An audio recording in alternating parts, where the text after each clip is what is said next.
नहीं आ रहा था, बस जैसे ही नवासा रसूल घोड़े किसी से जमीन पे आते हैं। Hello guys, welcome to our channel. और आज हम लेके आए हैं करबला का फुल वाक़या 10 मुहर्रम इमाम हुसैन का आखिरी सजदा बयान बाय शहादत हुसैन स्टोरी मेहरबान अली। तो ये जो है ये वीडियो बहुत ज़्यादा रिकमेंड हुई है बिकॉज हमने मुहर्रम वाली वीडियो देखी थी तो उसके अंदर ये बताया गया था कि उस वीडियो में कुछ चीज़ें मिस हो गई हैं और ये चीज़ अगर आप ये वाली वीडियो में देखो तो आपको बहुत ज़्यादा चीज़ें पता चलेंगी।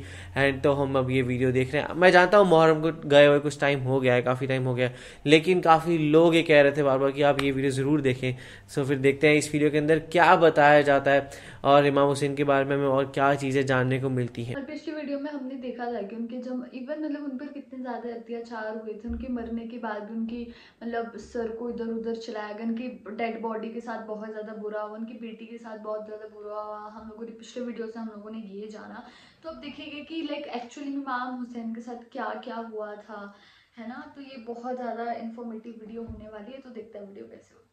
वही देख लेते हैं फिर कैसा होगा। तो आप भी देखो, हम भी देखते हैं। Let's start. हजरत मोहम्मद मुस्तफ़ा सल्लल्लाहु अलैहि वसल्लम बार बार इमाम हुसैन को बुलंद करके दुनिया को ये बताते थे कि ये हुसैन मुझसे है और मैं इस हुसैन से। ऐ लोगो, अगर इस हुसैन पे कोई मुश्किल वक्त आ जाए और ये तुमसे मदद तलब करे तो इसका साथ देना, क्योंकि ये जन्नत के जवानों का सरदार है, मेरा खून है, मेरी औलाद है। लेकिन अफसोस अभी रसूलुल्लाह की रहलत को थोड़ा वक्त ही गुजरा था कि करबला के मैदान में एक तरफ 9 लाख का मजमा था तो दूसरी तरफ वो हुसैन जिसको अल्लाह के रसूल अपने कंधों पे सवार करते थे। इमाम हुसैन अलैहिस्सलाम अपने नाना की उम्मत से बार बार कहते रहे कि क्यों मेरा रास्ता रोका है। ऐ लोगो, पहचानो, मैं तुम्हारे नबी का नवासा हूँ। क्यों 3 दिन से मेरे बच्चों को प्यासा रखा है? क्यों मेरे अजीज व अकारिब को शहीद किया है? बताओ, क्या मैंने रसूलुल्लाह की शरीयत में तरामीम की है? किसी इंसान का हक खाया है? किसी इंसान पे जुल्म किया है? इतने में फौजे यजीद एक आवाज में कहने लगी, ऐ हुसैन, हम सब तुझे तेरे बाबा अली के बुग़्ज़ में कत्ल कर रहे हैं ताकि यजीद हमारी झोलियां दौलत से भर दे। इमाम हुसैन ने फरमाया, ऐ लोगो, आज जिस इस्लाम का अलम तुम्हारे हाथों में बुलंद है, ये अलम मेरे बाबा अली ने बुलंद किया। मत भूलना, खैबर और खंदक में अगर अली ना होते तो इस्लाम की फतेह नामुमकिन थी।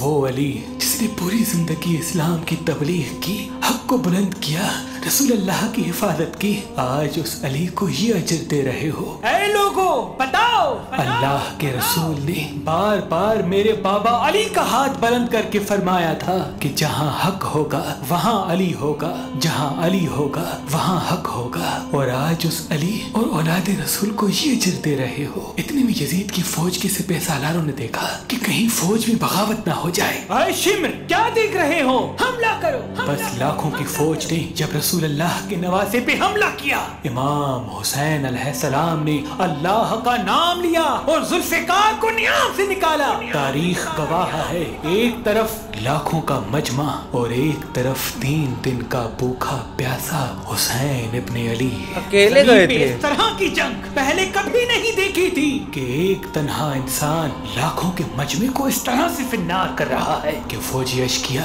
वापस पलट के भागने लगी। इमाम हुसैन फौजे यजीद से मुखातिब होके फरमाते हैं, आओ, 3 दिन के भूखे की जंग देखो, 3 दिन के प्यासे की जंग देखो, रसूल के इस नवासे की जंग देखो, उसकी जंग देखो जिसका जवान भाई मारा गया, जिसके जवान बेटे को नजरों के सामने कत्ल किया गया, जिसने अपने ही हाथों से अपने बच्चे की कब्र बनाई। इमाम हुसैन शेर की तरह मुझे यजीद से लड़ रहे हैं। इतने में आवाज़े गायब आती है, हुसैन, तेरा अल्लाह तुझसे राजी हुआ।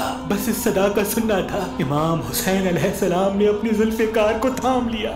इतनी में उमर बिन साद कहता है, शिमर, क्या देख रहे हो? ये अली का शेर है, इसको मात देना नामुमकिन है। जाओ, खेमों को आग लगा दो। बस कुछ जालिमों ने बीबियों के खेमों को आग लगा दी और कुछ इमाम हुसैन को दूर से तीर मारने लगे। इमाम हुसैन कभी बीबियों के खेमों की तरफ बढ़ते हैं, कभी फौज की तरफ जाते हैं। उमर बिन साद और शिमर ने फौज को 4 हिस्सों में तकसीम कर दिया और ये कहा कि कोई भी हुसैन के करीब न जाए, जिसके पास जो जो चीज है वो दूर से हुसैन को मारे। जिसके पास नेजा था उसने नेजा मारा, जिसके पास तीर थे वो तीर मारता रहा, जिसके पास बर्छियां थी वो बर्छियां मारने लगा। तारीख ने लिखा जिसके पास मारने के लिए कुछ न था वो करबला की करब जमीन से मट्टी उठा के इमाम हुसैन की तरफ फेंकता रहा। इमाम हुसैन के जिस्म मुबारक पे हजारों जख्म लगते रहे। आपके जिस्म मुबारक पर इतने तीर थे कि आपका जिस्म मुबारक नजर तक नहीं आ रहा था। बस जैसे ही नवासाए रसूल घोड़े की सींग से जमीन पे आते हैं, फौजे यजीद झूमना शुरू कर देती है। लेकिन इतने में वो घोड़ा जिस पे आप सवारी किया करते थे वो इमाम हुसैन के चारों तरफ घूमना शुरू कर देता है ताकि इन तीरों से मैं अपनी आका हुसैन को बचा लूं। वो घोड़ा दौड़ ही रहा था। इतने में उमर बिन साद ने कहा, ऐ लोगो रुको, मैंने अपनी आंखों से देखा था इस घोड़े पे अल्लाह के रसूल सवारी करते थे, कहीं तीर इस घोड़े को न लगे। और यूं तीरों को चलाना बंद किया गया। अफसोस है उन लोगों को उस घोड़े का तो एहतराम मालूम था जिस पे रसूल अल्लाह सवारी किया करते थे, लेकिन उस हुसैन का एहतराम भूल चुके जिनको अपने कंधों पे सवार करके उम्मत को दिखाया करते थे। बस इमाम हुसैन अलैहिस्सलाम जमीन करबला पे अपना सर रख के अल्लाह का शुक्र कर रहे हैं और वहाँ फौजी यजीद के मुख्तलिफ सिपाही इमाम हुसैन का सर काटने के लिए करीब आते हैं। जो भी करीब आके इमाम हुसैन के सर को देखे तो उसे इमाम हुसैन के चेहरे में रसूल अल्लाह का चेहरा नजर आए और वो चीख के दूर चला जाए। इतने में शिमर कहने लगा, ये काम मुझसे ही होना है। जैसे ही शिमर ने खंजर इमाम हुसैन के गले पे रखा तो वो देखे इमाम हुसैन के लब हिल रहे हैं। उसने सोचा हमने हुसैन का पूरा खानदान कत्ल कर दिया, 3 दिन तक हुसैन के बच्चों को प्यासा रखा, शायद हुसैन हमें बद्दुआ दे रहे होंगे। सुनने के लिए कान करीब करे तो क्या सुने, इमाम हुसैन अलैहिस्सलाम अल्लाह की दरबार में अल्लाह की नेमतों का शुक्र कर रहे हैं कि ऐ अल्लाह तेरा शुक्र है कि इस अजीम इम्तिहान के लिए तूने इस हुसैन को चुना। इतने में इमाम हुसैन ने आंखें खोली और शिमर से कहा,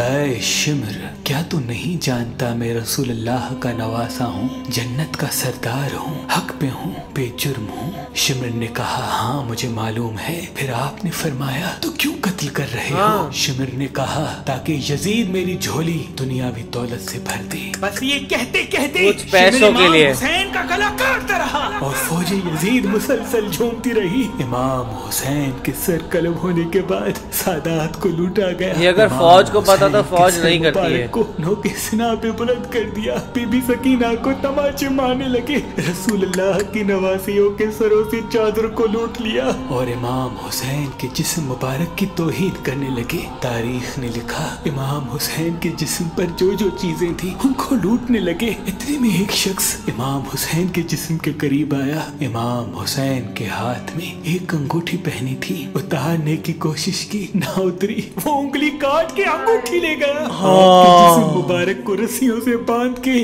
करबला की गर्म जमीन पे इधर से उधर पिराया गया।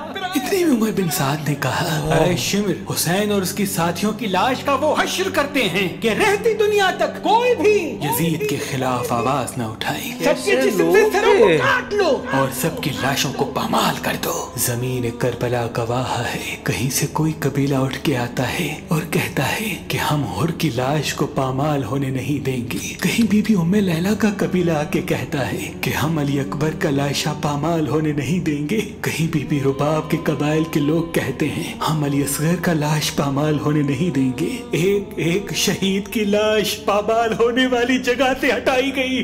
तारीख गवाह है सिर्फ रसूल अल्लाह का अकेला नवासा करबला की गर्म जमीन पे पड़ा रहा और मगरिब के घोड़े मशरिक की तरफ, मशरिक के घोड़े मगरिब की तरफ दौड़ते रहे। इमाम हुसैन का जिसे पामाल होता रहा। इमाम जाफर सादिक अलैहिस्सलाम फरमाते हैं, मेरा सलाम हो मेरे उस गरीब दादा पर जिसकी लाश को इस तरह से पामाल किया गया कि उनकी दाईं पसलियां बाईं पसलियों की तरफ चली गई और बाईं पसलियां दाईं पसलियों की तरफ चली गई, जिनका सीना और पुश्त एक साथ हो गया। सलाम हो मेरे उस बेवतन दादा हुसैन पर, जिनके जिस्म मुबारक के टुकड़ों को जमीन करबला पे बिखेरा गया। सलाम हो, सलाम हो, सलाम हो।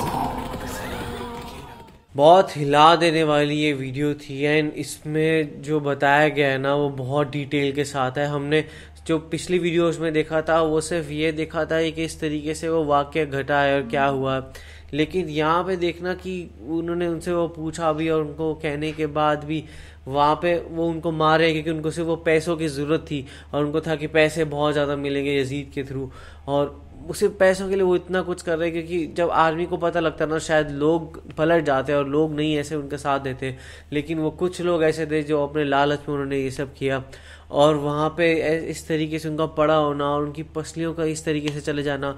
कैसे लोग थे मुझे वो समझ नहीं आ रहा कि उनकी हाथों में अंगूठी थी तो वो उनकी उंगली काट के ले गए वो अंगूठी के लिए, तो बहुत ज़्यादा ही ख़राब लोग थे वो लोग। सारे के सारे मेरे हिसाब से तो हेल में ही गए होंगे और उनके कोई और जगह नहीं होगी। तो ये बहुत हिला देने वाली वीडियो थी और मेरा पूरा मन भरा आ चुका था ये वीडियो देखकर। सीरियसली बहुत ही ज़्यादा इमोशनल वीडियो थी, मतलब इसमें दिखाया था उनके साथ क्या क्या हुआ था। मतलब एक मेरे लिए सबसे वियर्ड मतलब वही था जो उन्होंने बोला ना उनके हाथ में एक अंगूठी थी, स्टिल वो निकालने की कोशिश करी तो निकली नहीं तो उनकी उंगली काट दी।